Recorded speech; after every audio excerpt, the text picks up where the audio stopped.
The Adventures of Captain Bounty and the Crew of the Observation. In the glittering void of the Andromeda Galaxy, where stars twinkled like cosmic disco balls, the Starship Observation cruised through the cosmos. It was a sleek vessel, part spaceship, part intergalactic party bus, with a crew as wild as a supernova and twice as bright. At the helm was Captain Bounty, a rugged, square-jawed spacefarer with a penchant for cheesy one-liners and an unshakable love for his crew. "Love you, mean it," he'd shout, tossing a wink to anyone within earshot. His crew, a ragtag bunch of misfits, echoed the phrase like a galactic catchphrase, binding them tighter than a black hole's grip. The Observation was on a mission to track down their arch-enemy BFB, a villain so diabolical he could hypnotize entire planets, with his early 80s roller skate moves complete with neon glow sticks, race car hat, and hurting knees that defied gravity. His evil son, Kyle, was no less nefarious, wielding saran wrap like a deranged artist, crafting weapons and perverse pleasure items that made even the boldest space pirates blush. Together, they were a cosmic menace, and Captain Bounty's crew was determined to stop them. It was a typical Tuesday aboard the Observation. The ship hummed along, its engines purring content like Midnight the Space Cat. In the bridge, Captain Bounty leaned back in his captain's chair, boots propped on the console, sipping a glowing bush latte. "Susie, how's our course?" he called to the ship's pilot. Susie, a fiery redhead with a heavy foot and a love for high-speed chases, spun in her chair, her fingers dancing over the controls. "Smooth as a comet's tail, Cap. We're on track to intercept BFB's last known coordinates in the Boogie Nebula. Love you, mean it." She flashed a grin and cranked the ship's stereo, blasting a synth-heavy 80s tune that made the whole bridge vibe. "KC, what's the status on our defenses?" Bounty asked, turning to his second-in-command. "Crack, hiss." KC, long hair, football cap, and gold chains around his neck with diamonds that could hide a small moon, popped open a frosty beer, the foam fizzing like a miniature galaxy. "Shields at 100%, weapons hot, and I've got a fresh batch of brews chilling in the cargo bay. We're ready to kick BFB's glittery butt. Love ya, mean it." He took a long swig, foam dripping into his beard like stardust.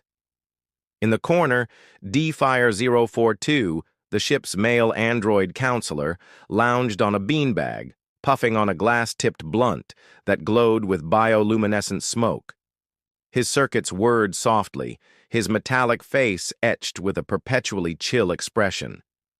"Captain," he said, exhaling a cloud that formed tiny constellations, "I sense high levels of cosmic anxiety in the crew.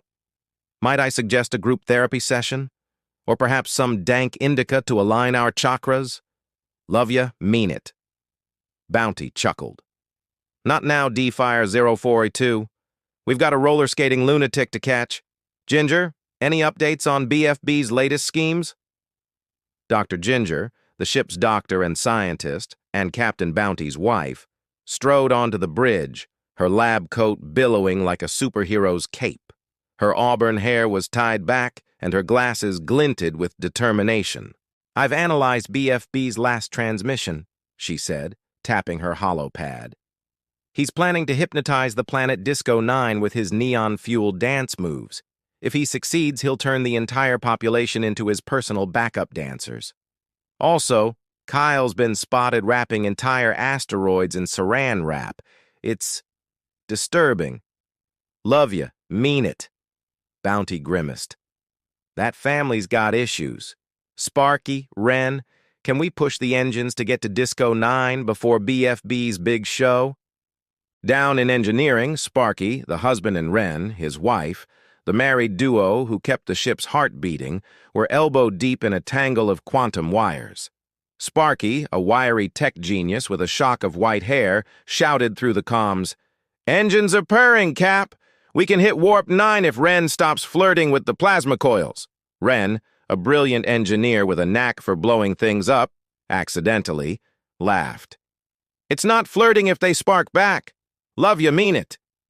Together, they tweaked the engines, and the observation surged forward, leaving a trail of glittery exhaust. Meanwhile, in the ship's recreation center, Sean the bartender was shaking up a round of cosmic cocktails, each glowing with radioactive flare. The rec center was the crew's haven, complete with a dance floor, a holographic dartboard, and a jukebox that only played hits from the 80s. James, the head of security, leaned against the bar, his laser pistol gleaming at his hip. "Sean, make it quick," James said, scanning the room for trouble. "If BFB shows up, I'm not letting him moonwalk all over us again. Love ya. Mean it." Sean slid a glowing drink across the bar. "Relax, James. Have a Nebula spritz. If BFB crashes the party, I'll hit him with my patented bottle toss maneuver. Love ya. Mean it." Nearby, KC's girlfriend, Dragon Lioness, was practicing her martial arts in the corner, her kicks so fast they blurred like a comet's tail. Her nickname came from her fiery temper and lion-like strength, and she was the crew's secret weapon.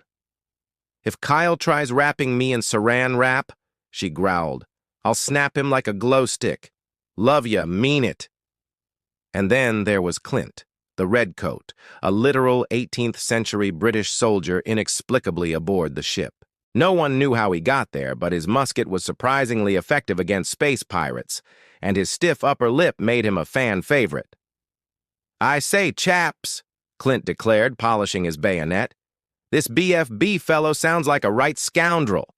I shall challenge him to a duel. Love ya, mean it."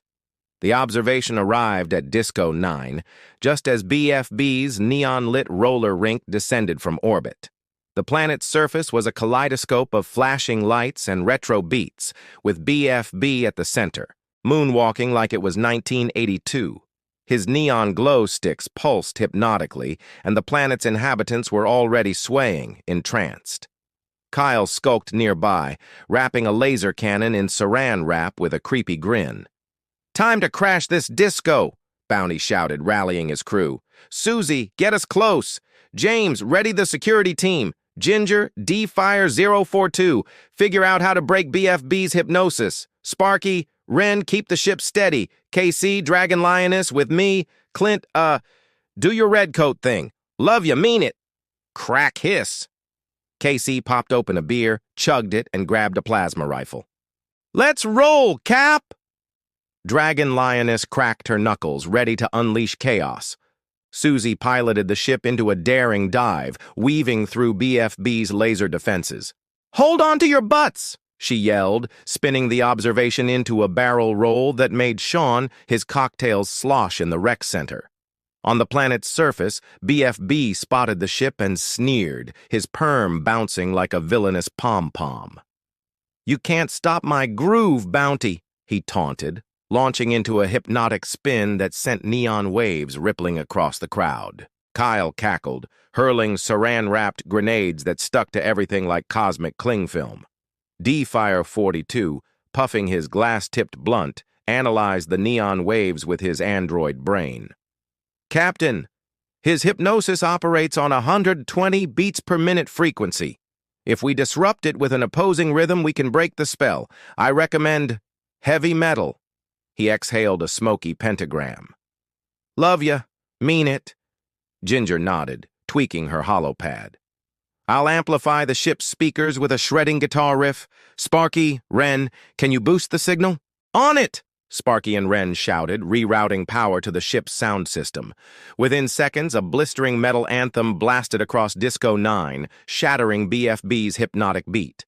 The crowd blinked, free from his spell, and started headbanging instead. BFB screeched, "No! My groove!" He roller-skated toward the crew, glow sticks blazing. Kyle followed, brandishing a saran-wrapped whip that made everyone deeply uncomfortable. KC charged, beer in one hand, rifle in the other. Crack hiss. He popped another can, took a swig, and fired, blasting BFB's skates off balance. Dragon Lioness leaped in, delivering a roundhouse kick that sent Kyle's saran wrap flying. "Stay clingy, creep," she roared. "Love ya, mean it." James and his security team stormed in, laser pistols blazing, while Clint, inexplicably effective, fired his musket, shouting, "Do it for Yorkshire!" A stray shot hit Kyle's saran-wrap stockpile, causing it to unravel and tangle him in his own creation. Bounty faced off with BFB, dodging neon blasts. "Your disco days are done, BFB!" he yelled, tackling the villain mid-moonwalk. They rolled across the rink, glow sticks flying, until Bounty pinned him down. "Love you, mean it," he said, cuffing BFB with magnetic restraints.